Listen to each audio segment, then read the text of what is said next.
Le journal des journaux, la revue du web.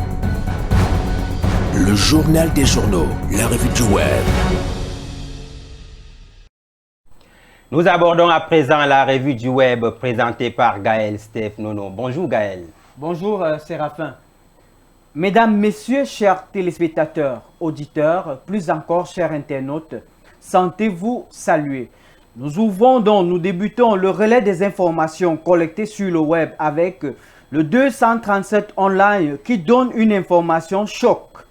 L'Organisation mondiale de la santé, l'OMS en l'occurrence, confirme que le manioc rend bête.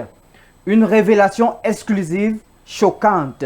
Le 237 online nous fait donc savoir de la part de l'OMS que le manioc, aliment de base pour les millions d'Africains et Camerounais, serait responsable d'un phénomène alarmant, savoir le créticisme.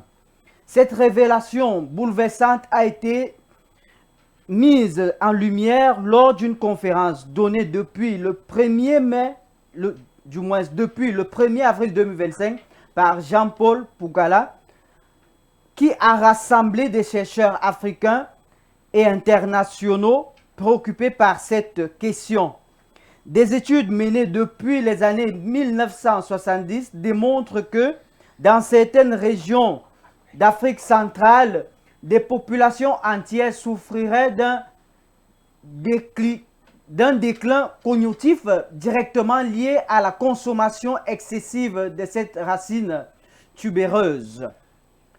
Le support de médias en ligne, le Black Pal, pour sa part, revient sur le drame concernant un jeune médecin qui a laissé tragiquement sa vie sur la route de Mengong. Le docteur Ando Ebang Marcel Arthur a perdu la vie le 29 avril 2025 dans un accident de la route survenu entre Ngoulemakong et Mengong dans la région du Sud.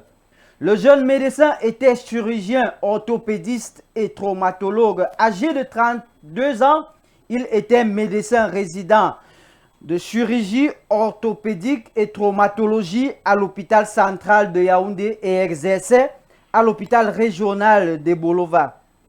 Une information que vous trouverez également sur certains supports de médias en ligne tels que le 237 Actu.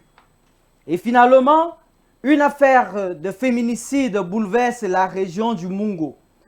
Fongang, un opérateur du secteur de transport dans la quarantaine, a été appréhendé lundi à Loum par la gendarmerie après la mort suspecte de son épouse. Malvin Atiafak, âgé de 32 ans et mère de 5 enfants, le suspect recherché depuis dimanche avait déposé sa femme inanimée chez ses beaux-parents à Bongdjong, sous-quartier de Bonaberi, avant de disparaître précipitamment. Cette arrestation de Fongan, en l'occurrence, intervient dans un contexte où les violences conjugales restent un phénomène préoccupant au Cameroun. Information collectée, traitée par le 237online.com. Et c'est avec le 237online.com que nous mettons un terme à cette relais des informations collectées sur le web. Mesdames, Messieurs, chers téléspectateurs, auditeurs, sentez-vous salués. Très bon week-end à vous. Très bon week-end à toi, Séraphin. Merci Gaël et bon week-end à toi. Merci.